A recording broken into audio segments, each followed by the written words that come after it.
Welcome to Bunnyfish Crafts. I'm your host Heather, known as Bunnyfish on Ravelry, Instagram, and YouTube. Today is Monday, the 29th of September, 2014. This is episode 97, Through the Looking Glass. Grab some sticks and string and come sit with me. How was your week? Was it good? My week was pretty good. Fairly uneventful. At work, I was trained how to do U-Scan. Hate U-Scan. So boring. A lot of people, it's like either you love it or you hate it, and I am definitely on the hate side because when you're at an actual register, there's stuff that you can be doing all the time. Like you can actually leave your register space a little bit and move around. You can't do that with U-Scan. Anyway, that's the boring part of my week. But this weekend, we went to a wedding. The boy's youngest sister, she got married, and it was a beautiful ceremony. Their uncle was the officiant, and it was great. Is that the right word? I don't know. Sounded weird. If it's not, you know what I mean. He did all the things. So that was very nice. It was a military wedding because the groom is in the Army, and all of the groomsmen were in the Army. It was lovely. They did their first dance as a couple was something that they had gone to classes for a couple months to do. So it started out with just a little, like I don't know, kind of like a box step, but not quite a box step. And then it changed into a swing number, and it was lovely. And my kids were in the wedding. Mara was the flower girl, and Gabriel was her escort. They didn't need a ring bearer because he has 2 children from a previous marriage, so they were the ring bearers. It was so cute. They were wearing cowboy hats, and the rings were tied onto their little ribbons around their hats. Very adorable.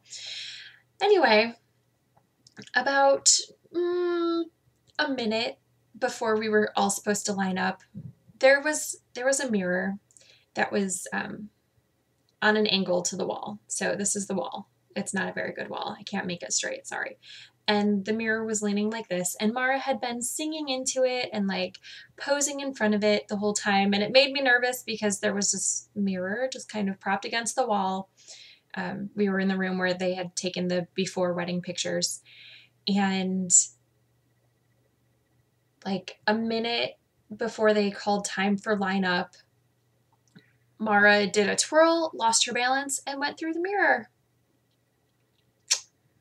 Yeah. I was doing something with Gabriel. I think I was doing like the final fix the jacket before we walked out, and I heard the crash. I looked over, and Mara said, "I'm sorry, Mama." Luckily, there was a bridesmaid right next to her. She like immediately pulled Mara out of the glass so Mara wouldn't try to get up because the glass fell all over her.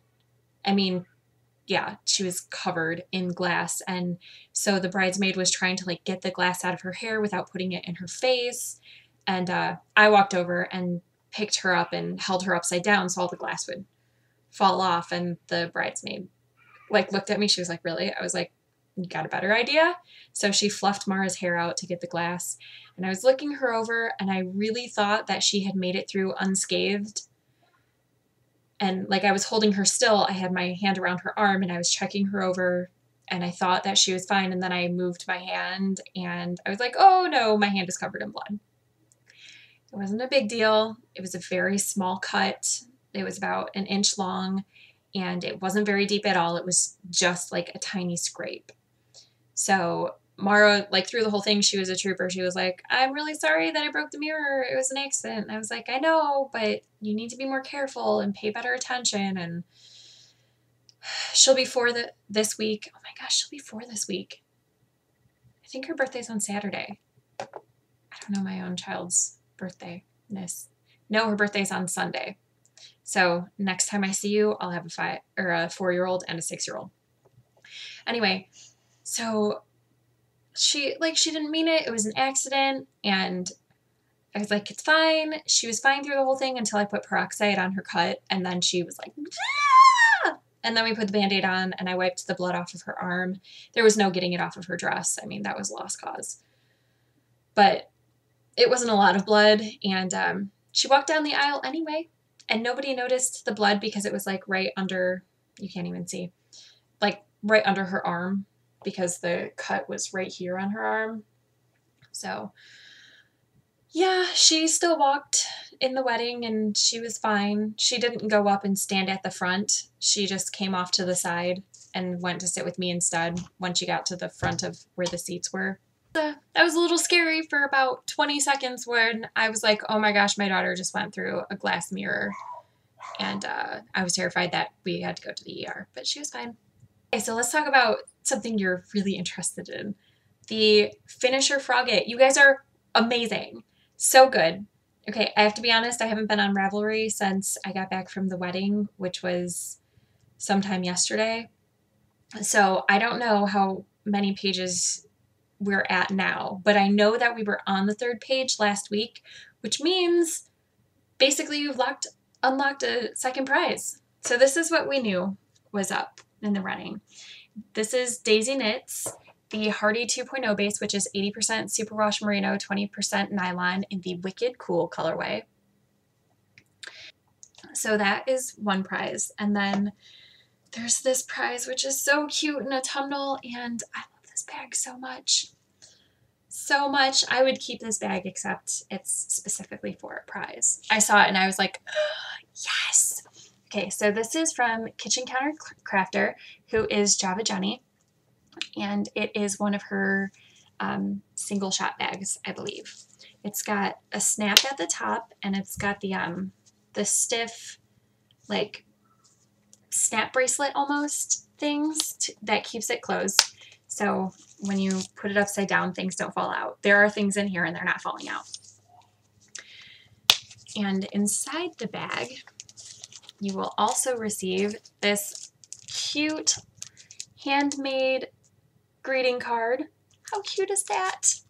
And several removable stitch markers. So that is now in the prize running. And it's got, okay, so this fabric on the outside, I absolutely love it. It's got a little fox, acorn, some leaves. I adore this star. You guys don't even know how much I want to keep this for myself, but I do. But I won't. And here's the tag, Kitchen Counter Crafter, Java Jenny.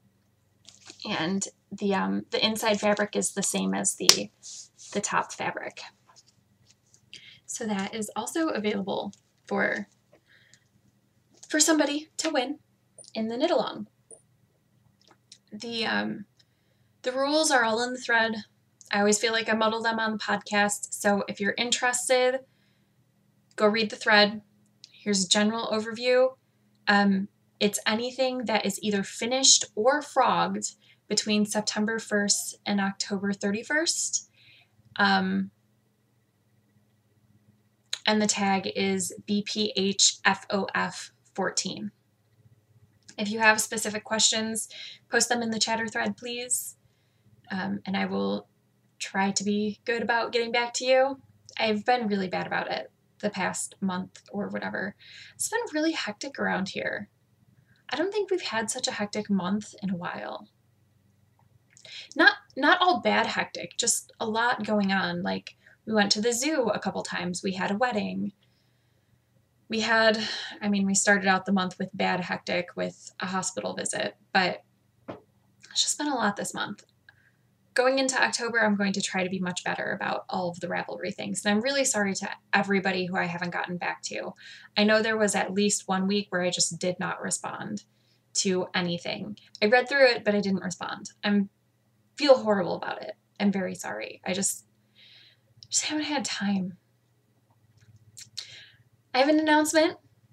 On October 1st, it will be a pattern release of mine, and it is in collaboration with Lisa of the Knit Two Together podcast and Marigold Jen, who is Jenny, and she's a dyer. I recorded a blip before I sent the sample off. I haven't knit my own sample. I knit a sample for Jenny to show at the Shenandoah Fiber Festival this past weekend as a preview.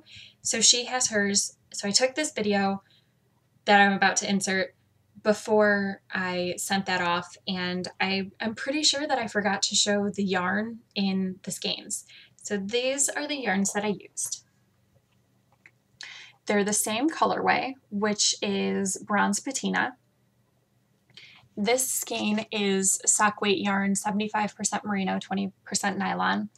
It is a 4-ply tight twist. And this one is the colorway bronze patina. It is sock weight yarn, 75% merino, 20% nylon, 5% stellina. And I'm pretty sure you can see that it has a little sparkle. So those are the two skeins that I used. And now you can see the project. We decided to do a steampunk collaboration. And if today is the 30th, then you have to wait one more day. But if today is October 1st or after, then, and you're watching this in 2014, and it's not December yet, then you can get a kit for our collaboration. Lisa did a pair of socks, and they are called Mechanical Bell. They feature textured stitches and some eyelets, I think. That might be wrong, but I think they're eyelets. Yeah. And a wheel motif and a really cool cuff.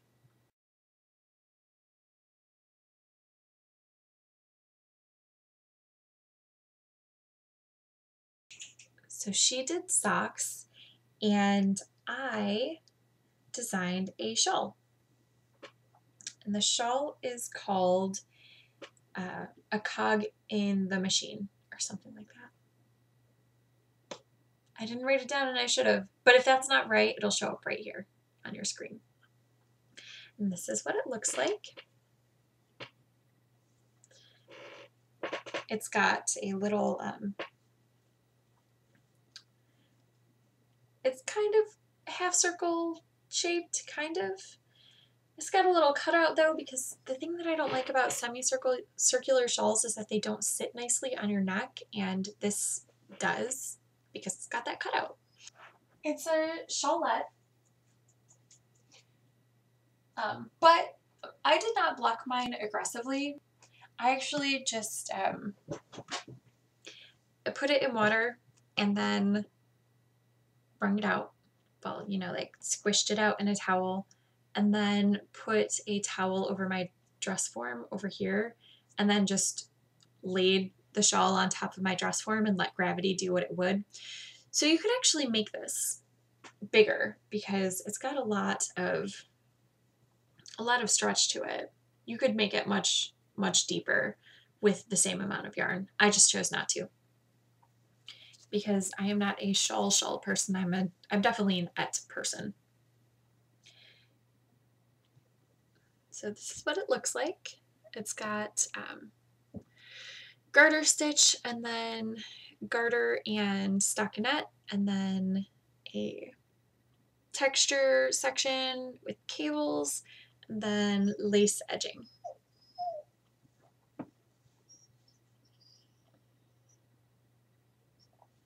This is the first time that I've worked with Marigold Jen, and it will not be the last.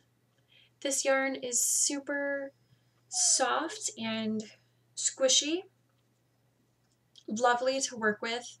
Oh, so the really exciting thing, other than that I got to design with this lovely yarn, there are a lot of exciting things about this. This is a colorway that the three of us came up with together, so it will be debuting in It, I believe. And this color is called Bronze Patina. It's so pretty. It's kind of a bronzy color with pops of turquoise and rusty red and a orangey-ish color that's kind of more gold. The shawl takes two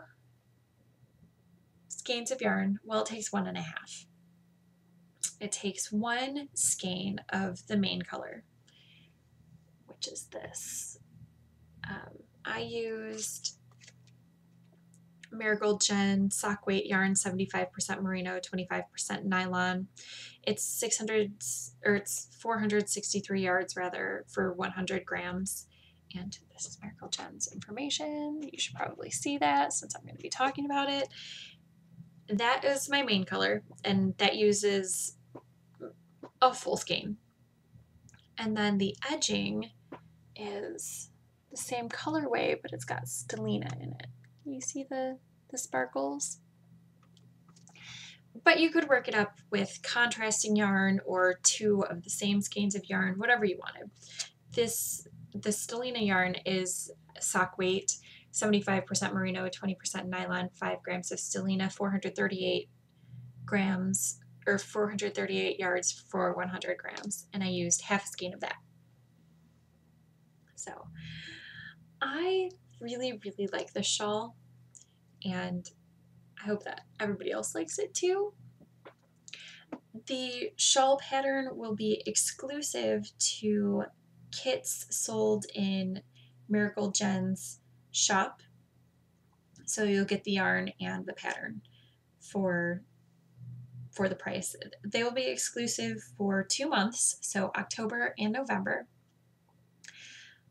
And I hope you at least go check out the yarn and the patterns there, because that would be amazing. And really, I hope everybody buys all of it, because this yarn is gorgeous and I really, really like the pattern. I think it sits well. I'm a little biased, whatever. But if you go over there and buy it, great. And if you are like, well, but I'm not going to have a chance to knit that right away, it's okay. Because Lisa and I are going to have joint knit togethers. I don't know if they're going to have the same rules. I'll tell you about mine, but I know she's going to do something similar. So January, February, I am going to have a steampunk knit along. I don't know if Lisa is doing just her pattern or our patterns. I am personally doing any steampunk pattern. Bonus points if you use me or Lisa's pattern. So if it'll be any steampunk pattern, we'll get you 1 entry. If you do mine or Lisa's patterns, that will count for a 2nd entry. And if you use the Marigold Gen yarn, that'll be an additional entry. And I don't know what the prizes are going to be, but they're going to be fabulous, because I'm super excited about this. And there will probably be multiple prizes. So yes, that is happening in January, February. So go get the kits, buy the patterns come December if you don't want the kits. If you somehow think that this colorway is not amazing, which that's crazy. Look at how pretty that is. I just can't get over it. Maybe because it's autumn outside my window and this is kind of autumnal, and I just love it so much, and I hope you guys love it too. I finished the Boromir socks by Claire Ellen, and I'm going to put it on my hand. I just finished the second one today. I finished the first one last night, and I woke up this morning and I was like, oh, I'm really bummed I'm not going to have a finished object this week on the podcast. But then I called my sister because today is her birthday. So happy birthday, Amanda! And we talked for a long time on the phone, and in that time I was able to finish the second sock. So this is what the pattern looks like. Well, there we go. Okay. So it's designed for cuff down. I worked it toe up, and that's a little better. So you're seeing it with the toe up. Sorry about that. So what it has is these cool tower cables, and the pattern calls for 7, which I did. I decided Told you last week that I did the toes with intarsia in the round so I could keep this cool detail of the slope. I got to the end and I decided that I wanted the tower to be really prominent, so I again did intarsia in the round with this little bit right here. And if you are interested in doing something similar, the Stitch Surfer socks, it's a free knitting pattern, has a really good technique for doing intarsia in the round. It explains it really well. It's not complicated at all. That was the first pattern that I did with intarsia in the round, and I have just taken the technique for these socks as well. So I flipped the charts so that I could work it from toe up and still have these towers. I didn't really make other changes to it except the intarsia in the round bit. And yeah, I think that's really the only change that I made to it. And I may have changed where I started with the, I think instead of just doing knit 2, purl 2, which the cuff calls for, I did knit 1, purl 2, knit 2, so that I could offset it so that this part would follow the ribbing, like the ribbing would follow the pattern sort of thing. I'm pretty pleased with how they turned out. The body color is Hobbitz's, which was dyed by Nooch Fiber, and it is the 100% superwash merino base.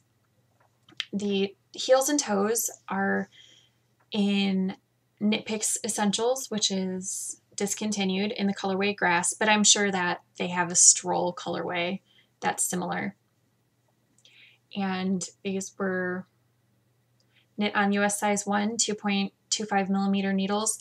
And I did them 2 at a time magic loop, except for the toes and cuffs. I did those on DPNs because I was doing intarsia in the round, and I'm sure that you could do intarsia in the round 2 at a time on socks, but that's a lot of yarn to manage, so I opted not to, because 2 strands is about as much as I can handle at any time. If I was doing it 2 at a time, there would be 4 strands crossing, and I'd have to manage that, and that's just too much work.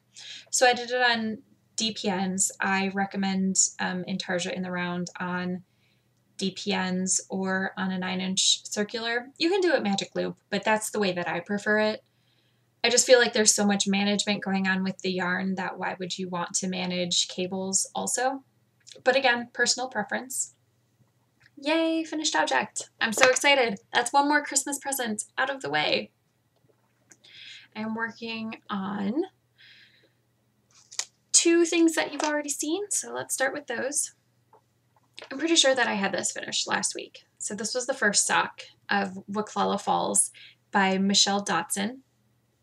And this is, yes, I definitely had started, well, I definitely was working on the second one, but I don't think I had made it all the way around. I'm pretty sure I still had a double point in holding some of the cuff stitches last week, so I worked all the way down the leg, and I am through the heel and the heel turn, and now I am working the gusset. So I just have the foot, and this is one of the projects that I wanted to finish in September, which means I need to do the entire foot, with including the gusset and the toe decreases, in a day and a half now, because it's kind of halfway through my day today. I think that's totally doable. It should be fine. Otherwise, I'll finish it October 1st. I set these goals for myself with I want to accomplish all the things, but it's okay if I don't, sort of thing. I've accomplished most of them this month. I just have 2 projects left, so this one is one of them. And this yarn is Knit Picks Stroll Fingering in the Sorbet Multicolor. I have to say about this yarn color that I would not like it knit up in vanilla socks, because like this is fine, but I don't love it. That spirally, I don't love it. It's fine. And I'm actually pretty thankful because I saw Tina of Knitting Blooms knit socks in this colorway, and she just did vanilla, and I was like, oh, not that I do vanilla, but even in a lot of patterns, that sort of spirally thing would show up, and I didn't love it. But because this pattern is worked in short rows, it totally has the colors play completely differently. Like, that's completely different. And I love it. And I love how the back heel detail is different with slip stitches. This pattern is excellent. It's completely worth the $6 that Lisa paid for it to gift it to me. Thank you, Lisa. And those are also worked on US size 1 2.25 millimeter needles. I'm still spinning away at my hobbledehoy fiber. I believe that I was still on the first ply last week. I don't know, I should have written it down. But now the first ply is this way, and yeah, so tricky. Okay, so above my finger, there is the top row, or the top wood panel of my bookshelf, and then there's a glass jar and a blue ball sitting on top of, or cake sitting on top of the glass jar. So that's the first ply.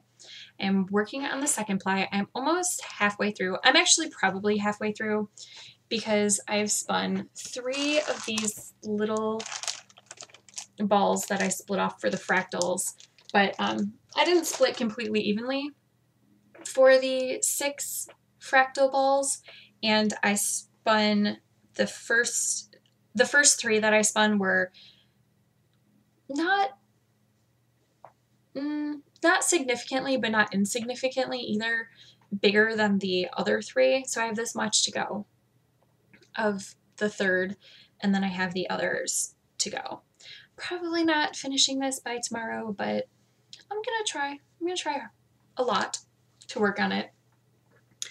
Part of what came between me finishing what I wanted to finish this month, and part of what came between me and that goal, is this project that I started. So I was talking to somebody at work, and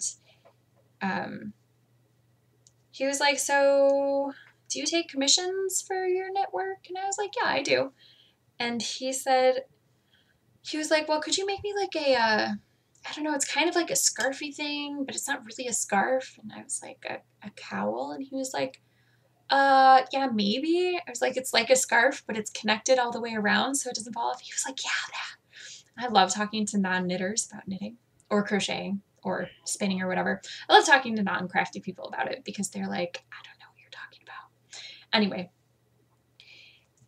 so he asked if I would take a commission for that, and I was like, yeah, sure, that's fine.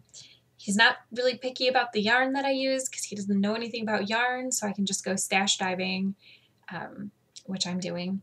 And the colors that he liked are colors that I have in my stash, so that's a bonus. Didn't have to go out and buy anything for it. And he was like, so he picked 5 colors, and I was like, so do you want like stripes? And he was like, maybe, like, can you do something plaid-ish? And I was like, I think I can do that. So what I've come up with is this cowl, which is kind of a hot mess because it was very organized. But then I set it down, and Steve moved it for me, but not carefully. So now I need to untangle some yarn. It's fine, I'm putting this off until October 1st anyway, and then I will untangle yarn so that I can really focus on those 2 projects. Well, probably, okay, before I show you this, I am such a terrible procrastinator. Okay, so Mara's birthday is in less than a week, and I have not started her birthday present. I know what I'm making her. I'm making her the mermaid pattern by the woman, Lydia Tresselt, I think. Lelia, whatever. The person who did the dragon pattern and the raccoon pattern that I turned into a panda. She also has a mermaid, so I'm going to make Mara a mermaid, but I'm going to make a big one. I need to get started on that. I know that I can get it finished in a week. I just won't love having to get it finished in a week, but I need to do that. So this is going to be put on pause until that happens. Anyway, I started this cowl, and this is the beginning of the plaid. There you go. So there's a plaid section, and then like a a vertical stripe section and then a plain section sort of thing. Kind of like how plaid is. They have those, the little squares with all the stuff in them, and then the next square is kind of a plain square. And I don't know, I think I am 8 rounds into, or ridges, garter ridges, into 29 garter ridges for the actual pattern, and then another 6 ridges for the top edging. It works up pretty quickly when the yarn is not a tangled mess, and I'm sure that there is a way that I could be doing these vertical ridges without carrying the yarn up, but that's what seemed like a good idea at the time, so that's what I'm doing. I really like the project, though. I'm pretty excited about it, and I can't wait to finish it. Sock yarn blanket. Because there was traveling out of town and the prep work for traveling out of town, my sock yarn blanket did not get the love that it deserved. Instead of 7 squares this week, it only received 4. So these yarns are still from Diane. There's this one, which is very popular among my VKN friends. They were like, oh, that one's so pretty. So this one, and this one are mini skeins from No Makers, the Halloween minis. And then this is another one from Diane. So only 4 squares this week, which brings me up to 726. Hopefully this week will be better for my sock yarn blanket. It's getting so close though. It would get more work if it was easier to take around. Like if I could take it with me to the wedding, I would have taken this, but it's just too big now, which is good. It's almost finished. This is what it looks like all folded up, and so it's like that and ginormous, and I love it. I'm really excited for all of the people who are starting sock yarn blankets. Not necessarily mitered square blankets, because, you know, I love my mitered square one. That's great. But I also have the beekeeper's quilt going, and I have a couple different styles of sock yarn blankets that I would like to make someday in the future. So seeing not everybody, but seeing a lot of people start them, or reading comments about how people want to start them now after watching mine grow, I love it so much. It's wonderful. I really, really like this project because there's so many memories in this blanket. You know, I can look at squares and say, oh, I made this using that yarn, or oh, I got that yarn from so-and-so. It's just really nice. It's a really nice project, and because each square is so small, I mean, the large squares are pretty large, but the small squares are so small that it's just a really nice feeling of accomplishment when I finish a square. I'm just like, yep, finished a project for the day, or a part of a project for the day. This week I read Girl of Nightmares, which is the second book. It's the sequel to Anna Dressed in Blood by Kendare Blake. It was so good. It was so good, and I am so sad because it was definitely all closed up at the end. I don't think it's going to become a trilogy. I'm also sad because the library doesn't have any other books by her that I haven't read already. She wrote Anti-Goddess, which I read earlier this year, I believe, and it was very good. Girl of Nightmares is, again, kind of scary, kind of creepy. Okay, a lot creepy. The main character is a ghost hunter who has a Thami from his father's side of the family. It's been passed down. So there's a history with that. It's such a good book. I don't want to tell you anything because then I will feel like I need to tell you everything, and I am so in love with the main characters. There is, I am going to tell you one part. Okay, so, no. Oh, okay, yes. Yes, I'm going to tell you. So kind of spoiler alert, if you are going to read the book and you don't want to be spoiled, jump ahead a minute. It's not really a big spoiler, but it's a little bit of a spoiler. So I'll keep it under a minute though, I promise. And go. At one point, there is the two most supporting characters break up, and it is the main character's best friend and his girlfriend, and they've been, hanging out a lot. And the main character says, "Why do I feel like I'm the one who just got broken up with?" And I completely remember that feeling from high school. 100% remember what that feels like because, your best friend is who you hang out with, and now you can't hang out with their ex because that would be really weird. And that whole thing just really resonated with me. It made a ton of sense. And I feel like it's glossed over a lot, that particular type of relationship. The other book that I started, I don't think I picked up Outlander at all this week, honestly. I'll get to it eventually. But I started another book on Friday.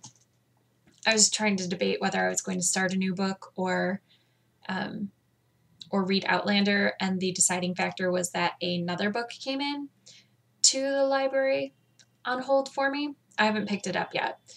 But I had this book out that had been placed on hold, so I was like, okay, I'm going to read the library book first. This is The Magician's Land by Lev Grossman. It is the final book in the Magician's trilogy.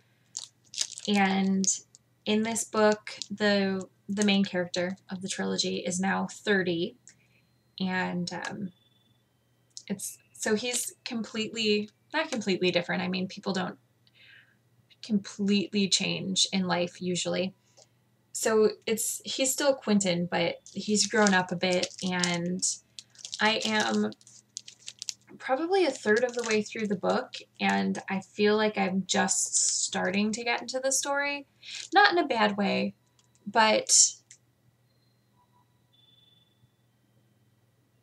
it's just, I don't know. I'm definitely hooked. I've been hooked since the beginning of the book because I knew I was going to like it. And there's just enough of a reminder of what was in the first and second book that if you had read the first and second book like a year ago, you would still be fine picking up the third one without rereading. But it's not overkill. It's not like rebuilding the world, which is a problem that I have with some fantasy books.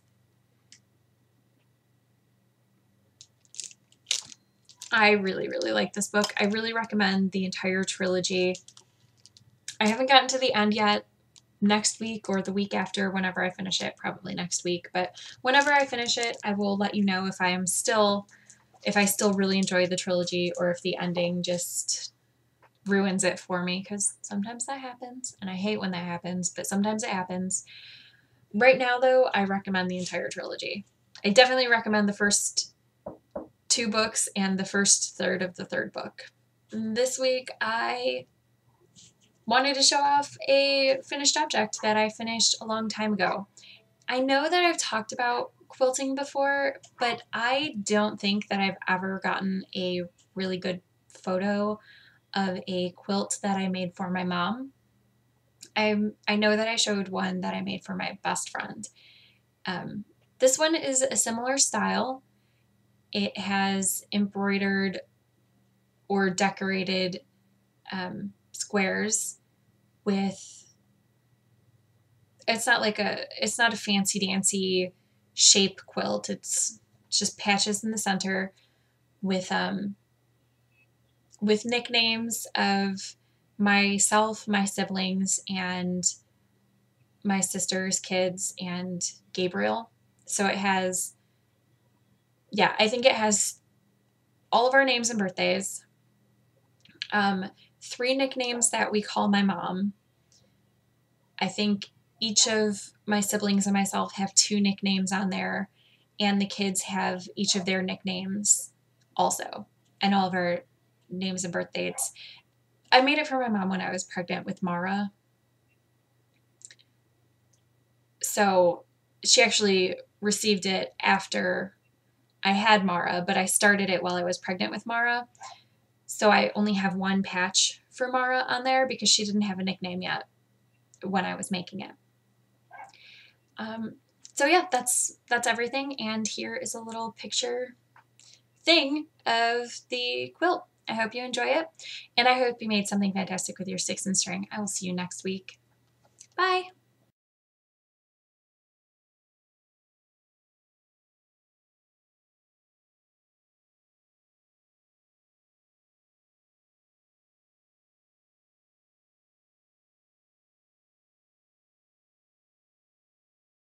Okay, say bye. Bye.